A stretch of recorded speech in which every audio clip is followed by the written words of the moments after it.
Hey guys, welcome back to another episode of Rogan's podcast. How are you? All good.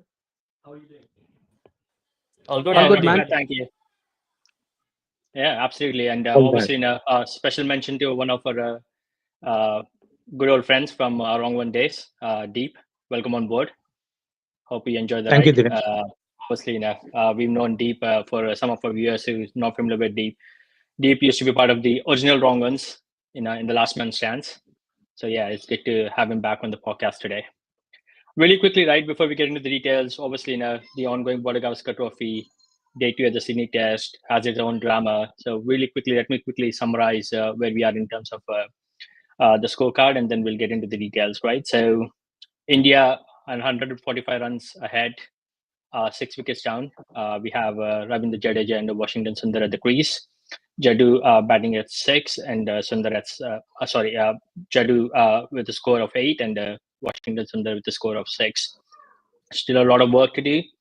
Day three conditions might suit the bowlers, but before we get into day three details, quickly focusing on day two, and obviously, one of the biggest news on day two was obviously Bumrah not being able to bowl and post lunch. So maybe a quick word on Bumrah, Punk. Well, so naturally, just before when he came back after his injury and joined the World Cup, it was the back, spasm which basically got Bumrah into that operation. So good for him and the physio to take him and to see if there was no stress fracture on Bumrah. And what we've seen pictures when he came back like late in the evening, he seems fine. And what Mm-hmm. the news is that most probably he will be able to bat. In terms of the bowlings, there's no confirmation whether Bumrah would be able to bowl. So let's hope he could bowl those few 5 or 10 overs. If he could do these two spells, it would be good. But yeah, it's one of the things where Bumrah has overworked in the entire series, and there are some clips which were there, like he was talking in Hindi where he told that ab mere se nahi ho raha, I don't have that energy to bowl. So yeah, and the entire series has been Bumrah versus Australia in short. So yeah, so fingers crossed. Hope we can get something out of him. Absolutely, and wish him all the best. Right, obviously, what is done in the series, hasn't gone unnoticed. Right, for a fast bowler with that pace to be able to bowl 30 overs potentially every innings over like four test matches, that's a massive workload for any player, let alone someone like Bumrah who still plays all three formats. So yeah, we wish him good luck, and hopefully he's up and running for day three. But really quickly shifting focus onto Australia's batting, right? So day two, when they started, obviously there's a loss of 1 wicket with Kavaja gone the day before, Sam Constance and Labuschagne at the crease. And then again, Bumrah did his magic, immediately getting Labuschagne obviously in the first like a half hour. So, Amar, your thoughts on Australia's batting and their approach? Yeah, I mean, it was obviously they would have tried to score as much, and as we saw, there was a contest between Sam Constas and Bumrah, and we were expecting today that Bumrah would start up front, but we saw Siraj starting up, which in fact worked because he was bowling very very good lines, and there were no short balls as well from him. So it was really good, and we saw that Australian batsmen were initially vigilant. They left the balls, but whenever Bumrah came on, Constance was he was onto him. He tried to hit him. Even charged towards him, right? So it looked like that it was a conscious effort from Sam, and of course, Labuschagne didn't, well, Khwaja didn't survive early on, but then Labuschagne was trying to move on really. Um, a very interesting approach from Sam because it looked like that he had made a conscious effort to go against Bumrah, to take Bumrah. on Bumrah, and we saw that he respected other bowlers more than him. So all in all, I mean, very interesting approach, but one would have thought that maybe he could have respected Bumrah more and then also try to bat as long as possible. But it didn't look like that he had that in mind. It looked like that his only motto was to go against Bumrah and score against Bumrah, and that kind of led to his wicket. Of course, Siraj took his wicket, but then that was because he maybe was not as vigilant at that time. His mindset was to take on the bowlers. It would have worked in other scenarios, but maybe not as much in this one. Um, and then of course Steve Smith, he batted really well as well, and the debutant. So a very good 50 from him. But pitch was doing his bit. Also, when we saw there was a letdown, or I would say ease up from our new bowler Prasidh Krishna initially when he came up. So Webster took advantage of it.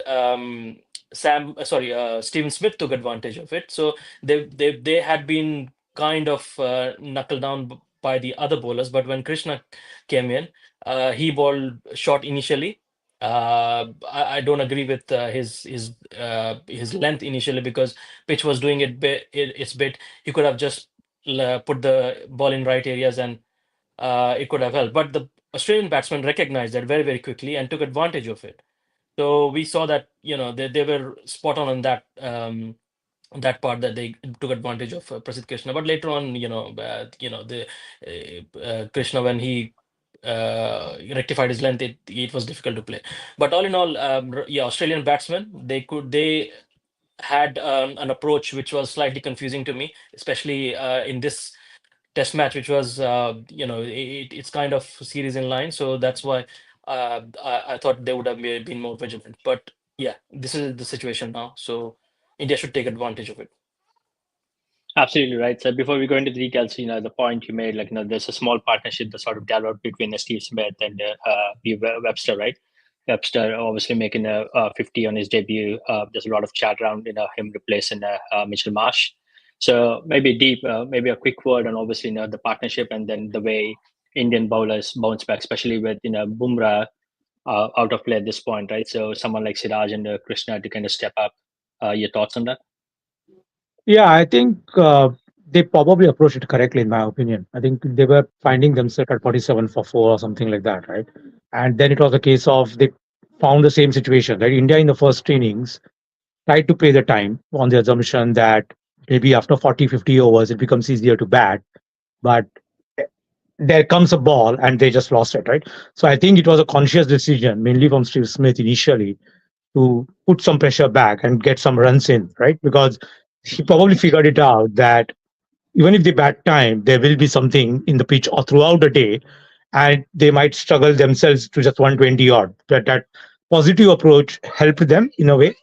Having said Mhm. that, I think I generally feel that in the first innings, teams should play their little bit of a natural game. That's the point, is right. It's the second innings, the match situation dictates how you play. But generally, the first inning you should try to play the natural game because you're sort of playing the platform. So I think they were probably in a way, I personally felt that was the approach, and that should have been that's what pretty much worked for them till a time. In terms of Mhm. Prashid Krishna, I think I was very impressed. Yeah, I think in the first spell he was not that good. I agree, but I think he came back. Right, he came back quite strongly, playing Mhm. just his third Test match outside of India. The first opportunity he gets here in the fifth Test match when the bowling unit generally has clicked. Maybe Bumrah is a completely special, but others were not doing that bad as well. Mhm. But I think he then came in, he made sure that he's bowling right length. So I think there must be definitely some sort of a guidance or some sort of talk during the lunchtime, because you could see there was a definite change in the length, the before lunch and after lunch. And I think you could see that in his bowling. So I was kind of very impressed with his approach towards it, because I didn't expect him to be putting in all the time all the while. So yeah, that was a good approach. In personally, I thought just from the Australians, and in the Prasidh Krishna also kind of did quite good yesterday. Yeah. Absolutely, a fair point, right? So, Punk, really quickly, your favorite and our favorite, Nitish Kumar Reddy. Obviously, this time he chipped in with two crucial wickets, one of Pat Cummins and the second of a Stark. And we know how well Cummins has performed, over the last couple of years, especially with his bat in hand. So maybe a quick word on NKR, as we like to call him, and then maybe can we touch base on Siraj and Prasidh Krishna's approach as well? They managed to get 3 wickets apiece, and then Nish Kumar Reddy added another 2. So yeah, your thoughts? Yeah, so you can see he's improving, right? With every match, he's improving, and his line length, he's got more control now. And as I told, like that pitch is like you don't have to go against the pitch, And I messaged you on WhatsApp as well with Prashid. Then they're trying too much. If they were just bowling line and length, they would get wickets. And what Deep mentioned just before this, the line and length, and that's what NKR did. He did not do anything much. He was just dropping the ball at that the correct length around the 7 meter mark. And good for India. We got a very good bowler. He's going to be really good in England as well. And if he continues bowling, and the other thing was in this innings, he did not let the pressure loose. So the runs were in control. There were a few balls down the leg, which was fine, but that's you expect from the fourth bowler. But overall, very good find for India, and I hope he bowls more in domestic cricket. Maybe play county before the England series. We'll have a very good all-rounder, batting and bowling. So and as you know, I'm a big fan of that guy. So yeah, good to see him. Not with the bat, at least with the ball, he came back and he did really well as well. Absolutely right, and obviously one of the things we kind of discussed in the past is how well Australian tail has been doing over the last couple of tests. So it was good for India to obviously knock them out and sort of have a small lead given 4 runs. But then it's equally important for the second innings, right? In terms of how India approaches the second innings. So maybe I'll look to you in terms of the way Jaiswal started, like in a first over against Stark, 4 boundaries. Your thoughts? Okay, so see, this is the team strategy which when Jaiswal came in, he just went full on attack, yeah. And what's happened is in the first innings they saw that this is now going to be a shootout. I'll just give a quick stats in terms of if you see when Sachin scored that century in the 240 odd runs in Sydney in 2003 2004. Yeah. Mm-hmm. The entire match, 5 days match, in terms of the deviation of the ball, if you add the entire deviation, just one session had more deviation than the entire 5 days of deviation, just to tell you how difficult this pitch is, right? Mm-hmm. And in terms of the like in the 70 years of history of the Sydney cricket ground, only twice has the Australian team and the host team has gone out under 200 runs. The last one happened in 1979, and it's happened in yesterday, like this match. So you can imagine what the Australian pitch, 15 wickets fell down on that particular day. So very good in terms of the team management saw that. Jaiswal, that initiation, he did it like we have to go and attack. There were a few with Kohli and other guys, they wanted to defend. And for the critics, I will just give a view of that as well. You see Jadeja, everybody wants the Indian team to play what Jadeja was doing, right? He scored like 3 or 4 runs and he was dropped as well. So you see there's a strategy here. What Jaiswal did, what Pant did, they went with team strategy. And what other people are talking about defending and playing natural cricket on this pitch, it is not, you're not able to do it. It is like it's a leg break at a at 135, it's off spin at 135 speed. And the Jaffa, the Jaiswal wicket as well, it was a Jaffa. Nobody would have been able to defend that. So Yeah. kudos to Jaiswal, he put that foot down. And you had the batsmen who have the capability of going with that with a strategy. They came in and they went out, and that's where India is still a 50-50 position. But and this is what I was talking about, team strategy, right? Look at the situation, look at the pitch, look at the match, this thing, and play accordingly, right? And naturally we'll talk about Rishabh's his way of doing it. But Jaiswal was really good, and his wicket was like I would suggest that that's the best ball of the entire tournament, like entire series, in terms of deviations and the way it was like basically it was what do you call it, it's like leg break. That's the amount of deviation it happened at that speed. You can't do anything about it. So But yeah, Yeah, no, fair go point, ahead. right? Yeah, that's an approach. They want to counter, and Jaiswal kind of stand on the right foot with Rahul on the other end. Unfortunately, just like we had Bumrah, every time Australia kind of looks to score ball, and he seems to generate the magic, right? Somehow like manage to pick those wickets. But before we go into like details around Scott Boland, Amar, Shubman Gill's approach, especially we spoke about it post day one review as well. Him charging down last delivery before lunch, give away his wicket, and then when you see when Kohli got out, obviously we'll talk about Kohli, but one end he had punt was counter attacking. At that stage, was it the right call for Gill to play this sort of stroke he attempted? Not really. It was unwanted. He could have just rotated the strike, and Pant was there, and he was doing his bit. And like Punk mentioned, that this was a conscious effort to go attacking, but you have to play the situation as well. At that point of time, he could have taken like um, couple of more balls. Hello, can you hear me? Yeah. Yes. Yeah. Okay. Yeah, You know, he could have taken a couple of. Sorry, showing up. So yeah, he could have taken a couple of more balls. He could have rotated it, but it wasn't needed at that point. I think Kohli's wicket had just fallen, so they were going at a good rate. And on the other side, Pant was attacking as well, and so I don't think it was the right approach from Gill at that point of time. yeah, absolutely right. And obviously, hopefully, he sort of learns from these mistakes and obviously, build on it. But yeah, there's no session here without a chat around King Kohli. We were really like counting on him to come good in the Sydney Test. Unfortunately, that didn't work out in the first innings. Even though he did really play, you know, a lot of deliveries, managed to avoid the outside off stump, but he eventually fell for it. And then come second innings again, managed to score 6 runs of 12 deliveries, the same length, caught by Smith again, and the same bowler. Maybe a word on Kohli. Punk, I'll start with you.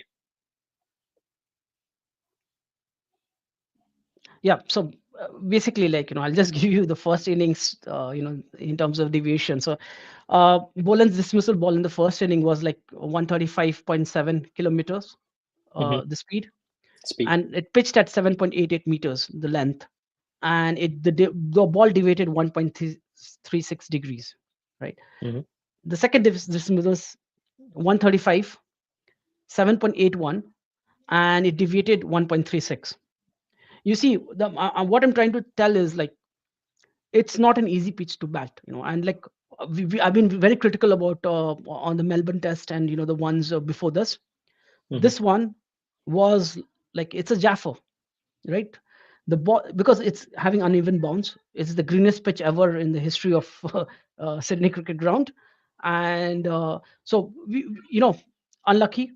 He could have like at that point of time, you could just like wish that he did not take the outside edge, right? Mhm. So and like the other thing is he did not go for a drive, which and it was like a defensive shot, which the punch basically unlucky, he got out, right? And before this, I've always given you the stats on this pitch based on the same deviation, same length, about Steve Smith, who's playing in this match, and also with Virat Kohli, right? So I'm comparing two greats Mhm. and how they have like managed the same length balls and same deviations, right?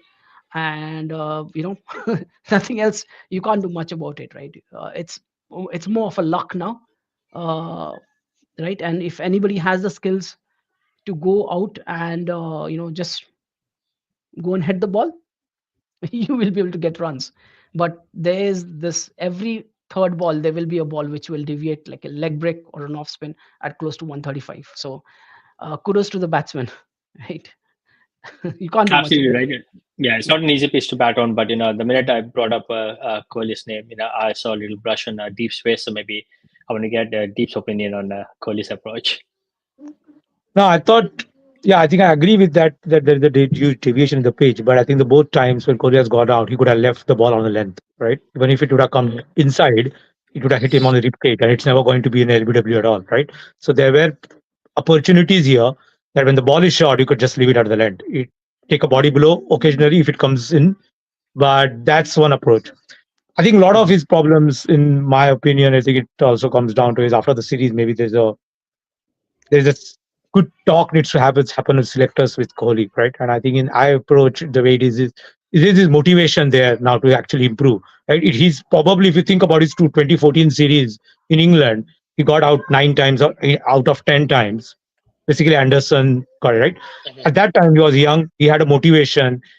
He's always weak over there, but he found ways and overcome some of those difficulties, right? It's a case of now, does he have that enough motivation, driving factor to overcome those difficulties?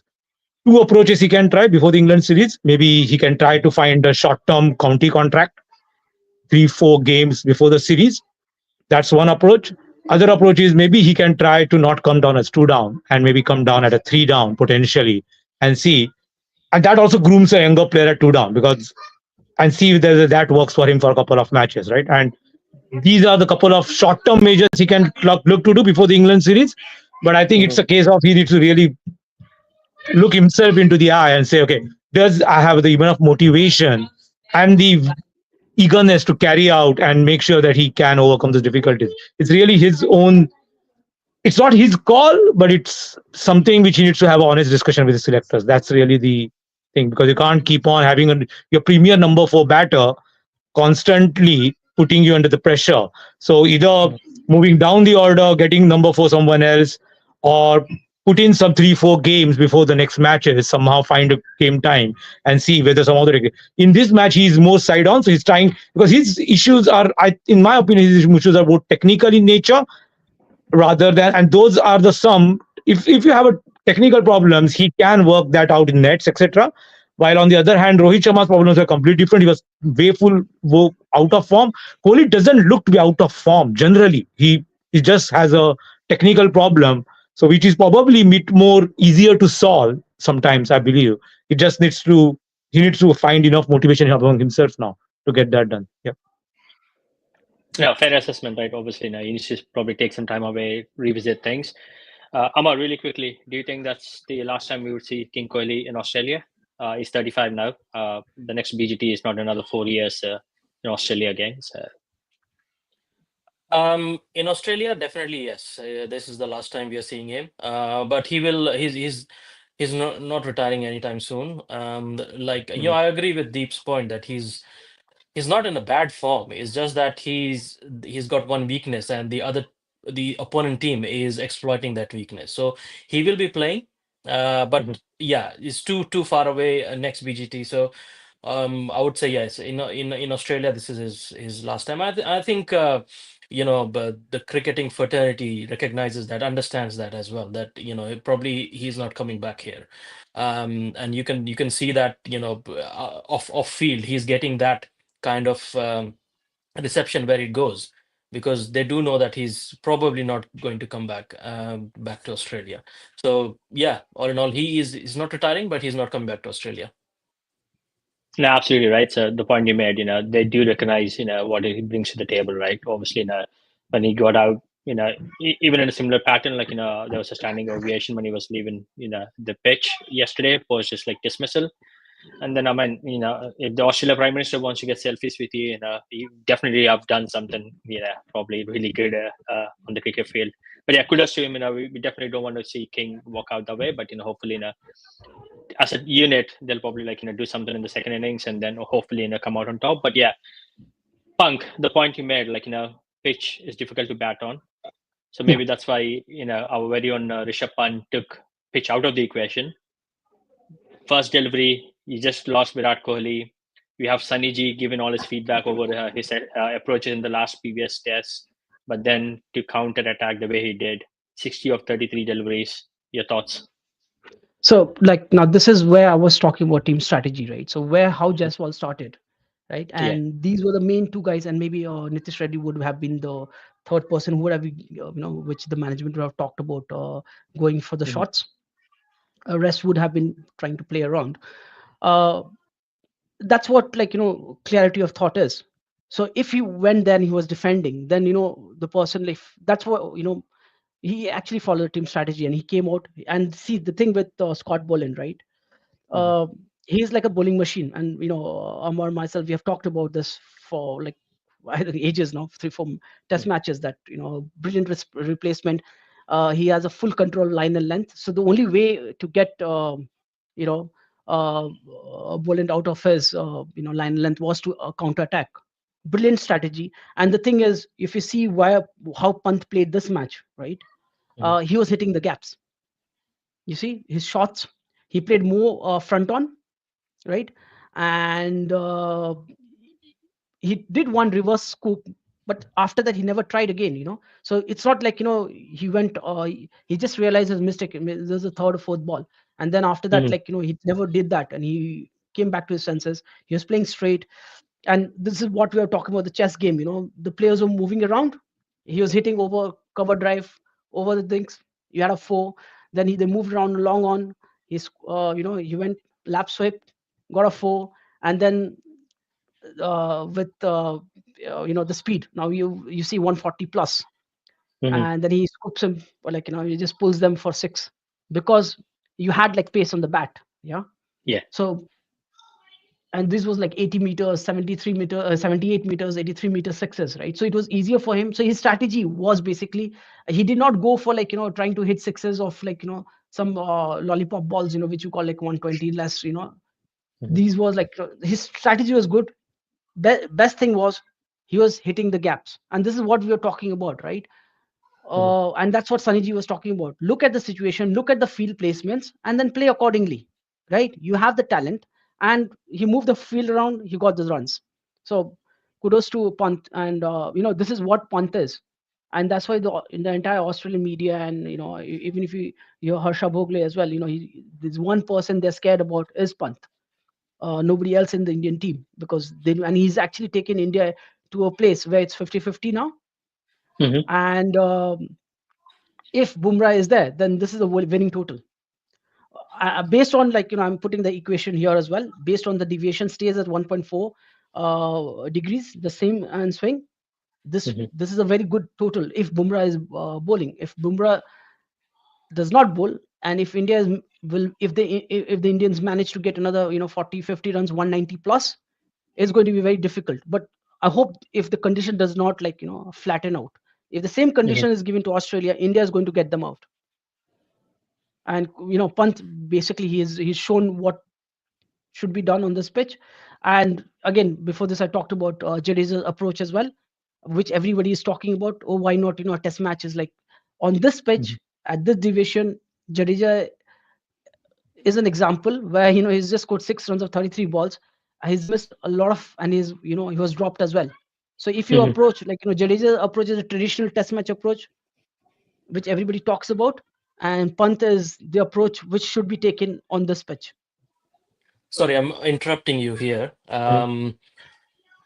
You're talking about approaches and what the team has decided and what planned, and that's how they started as well. So, what is the difference between Pant's approach and it is right, and Gill's approach and it is wrong? Is it the batting order? Is the place where they are batting, or what place against they are batting? Is it that? I'll give you why Gill's approach is wrong, right? So you see, every batsman has their own strengths. Okay, Mhm. Pant has the strength of hitting those long sixes, and he's more of a power hitter, right? Mhm. Um, Gill's does not have. How many times have you seen Gill coming, uh, front and hitting a batsman, right? So see, sometimes what happens is, like, you cannot your strength. So you should understand what is your strength. Gill is more of like a punch player. So when he comes to drive that ball, right? If he was like on the crease, and he would have easily taken it for four because the ball was swinging in, or he would have, like, just it would have a leg glance, right? Pant is more of a power hitter. He needs that foot movement, and, like, he can play that shots. And just one more thing I want to add, like, which Amar was talking about, like, see the approach of Pant in the first innings. He was standing a foot away outside the crease, right? So it was much more difficult because the ball was bouncing, uneven bounce.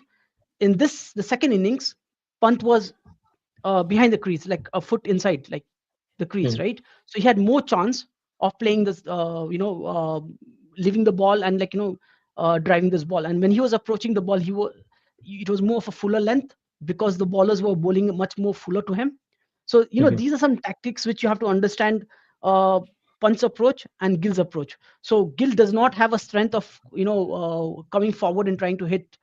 He's more of like a touch player, so if a team strategy is there, you do not like show off, okay, I'll try to do a punt here. You can't do it. You don't have the skill, right? Yeah, So and plus also maybe if Pant hadn't done that, then probably we wouldn't be seeing this score as well. And there were people after Gill who could do that. So maybe it was, now you have to do it kind of scenario for Pant. So, and it's, I think it's set perfectly for him because he's that kind of a player. It naturally fell. In the situation that if he takes that approach, that's going to go, that's the only way to go there. So no one's going to question him there. yeah, Yeah, and just to add, you see all the scores, like the shots which Pant has played, right? It's all his strength shots. Like that was like his natural shots he's played, which he on that pitch. Okay, he has not tried anything extraordinary, right? Tried something new, tried a different shot altogether, right? He's just backed his strengths and he's played, which Gill did not do. So that's the difference. I mean, everything put aside, right? In terms of how good Gill is and his approach and everything. I think personally for me, the match awareness, right? You have Punt taking on the bowlers on one end. All Gill had to do is single stay on one end, bit like what Jedu did, and let Punt kind of dictate terms. Unfortunately, it hasn't really worked out for Gill for whatever reason. But yeah, before we wrap up, right? Maybe a quick word on Scott Boland, right? Obviously, he's been like nemesis for India all of a sudden. Now that we managed to take care of a head from a batting standpoint, now India having to deal with Scott Boland from a bowling standpoint since he got in, managed to pick 17 wickets. Maybe a quick word on Scott Boland. Deep, anything you would like to add on Scott's approach?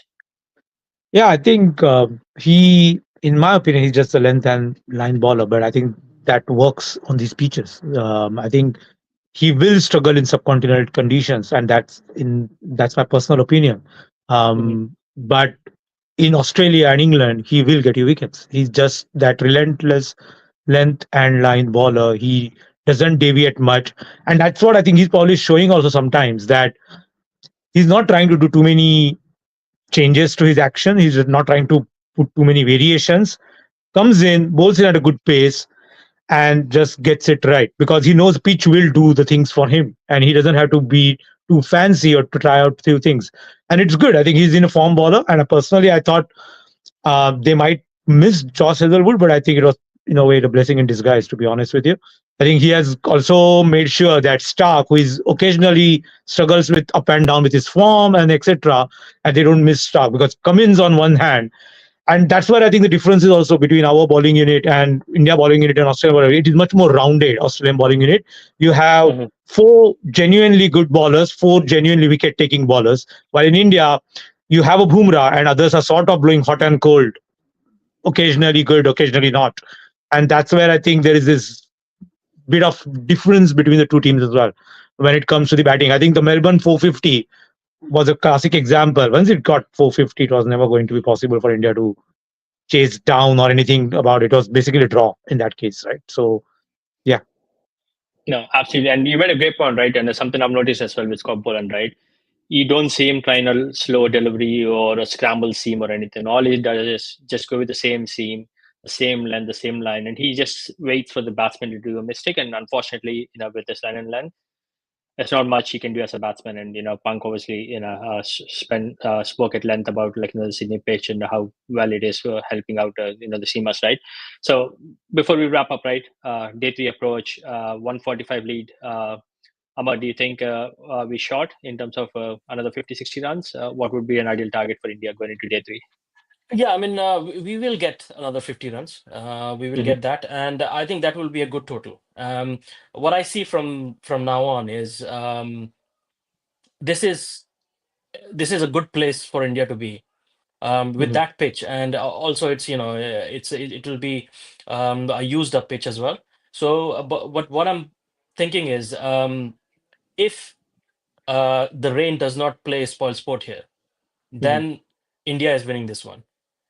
They're getting another 50. That would be enough to get Australia out on this pitch. Another factor is, of course, Bumrah has to be fit. He has to be able to bowl. But I think with if he's even 1% fit, he will come in and bowl because he knows that he's the guy who's going to do it, and he want to do it. He would want to do it. Um, Siraj, he's doing well. So and also Nitish, we have seen taking wickets. So and Krishna as well. He's found his length. So I would say India is in a good place. They just need to get another 50 runs, possibly 75. India is in a good place. I would say.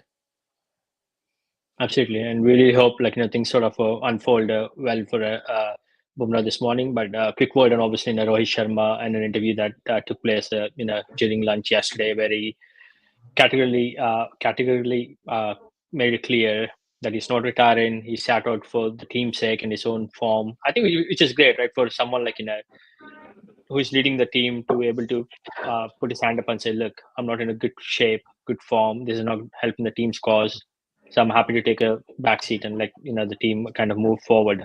So I think that's a very good on him, and obviously it kind of shows that team's together, and everything we're hearing outside in terms of the rift between the coaches versus the players. I think it's not required. But yeah, Punk, anything you would like to add? That's just a PR thing going on. He was dropped basically. Yeah. And I've gone through Twitters, and you've seen the entire PR machine of Rohit Sharma is out with Farhan Akhtar, Vidya Balan, who had never talked about cricket, talking about Rohit Sharma. What a great thing! This is all PR going around against Rohit. So just to let you know, this is the news which I want to let people know. So his entire PR, all the actors and people supporting Rohit. They're not talking about what Bumrah's back spasm has happened, right? Pray for him or anything on that basis, right? So you see, it's for a non-performing person. The entire and I'm very critical about this. The From the New Zealand series, and I've talked about it in detail. He was listless when Bumrah performed in the Perth Test. If it was an Australian team or an England team, you would have seen Bumrah actually continuing to complete as a captain in the entire series. The last three Test matches, India would have won at least one of them and drawn the Melbourne one. He was completely listless. You got the wrong bowlers, wrong strategy. You see when Bumrah comes in on that pitch, you see everybody's fired up. Even a Siraj, who had been listless, right? He comes is fired up. You see Prashit Krishnan, first innings or maybe the first overs, as Deep mentioned, right? He comes in, he changes line and length. Everyone is fired up. What do you think has happened here? Everybody loves Bumrah. They have seen how supportive he is. They have seen the extra energy he's bringing to the field. He's got everybody cohesive in the team, and they want to perform. Just another thing, after India won the Perth Test, the team was divided, and there was one of the cricketers which from the news which is coming out, he told like on his credit card, like, let's have dinner together. But everybody within the team, they had small groups of folks going around and having their own dinner, so you didn't have a cohesive unit. And what's he was dropped technically, that's everybody knows about it. Is this a PR machine? Is the you have the brand endorsements coming through? He wants to tell that, okay, I'm not done. My endorsement needs to go through. So it's that. And I'm backing this because after the interview which he gave on Star Sports, on the Hindi sports, right? You go into Twitter and you will see a list of like especially people around Mumbai, and who's Vidya Balan been talking about, like Rohit Sharma, what a great captain. I've never seen that. Farhan Akhtar and all these guys, like just talking about what a selfless captain and this, that. Nobody talked about Bumrah, and the hardcore cricket fans are praying that Bumrah, I hope, because there's a Champions Trophy coming in. All of us would have talked about Bumrah. We are, I hope he's fine. This is You're talking about the person who's actually playing the match, but you see the entire celebrities and everybody talking about just Rohit Sharma and selfless captainship. He was dropped in short. Whatever people want to talk about, let them talk. Yeah, no, fair point. Obviously, Pankaj, you have a more insight into socials than we do. But now that you brought up the point, something I would really want to call out before we close off, right? So Rohit's wife, Ritika Sajde, yeah, the company she works is owned by her cousin Bunty Sajde, and this is the guy who actually manages all the celebrities in Mumbai, be it actors, cricketers. They're all on his payroll, and he manages their endorsements, and that's how Ritika joined the company first, and she was managing Rohit Sharma before obviously everything took place. So it could be a PR strategy from what I read online and what Punk just gave me. But again, who knows? But Like personally, yeah. Thanks, DS. I didn't know that. So that's a good news for the viewers as well. So somewhere I'm right as well. And hats off to Sachin. Hats off to Sachin. He never did this. All this PR management. When your runs are bad. So a legend is always a legend, man. And we live in a different time. So socials are way more nowadays than it was back then. But anyway, really want to take this opportunity to thank you guys again. Special mention to Dee for joining, and hope to see you and join more of the cast going forward. Thank you, guys. And let's see how things unfold for day 3. Cheers. Thank you. Thank you. Bye.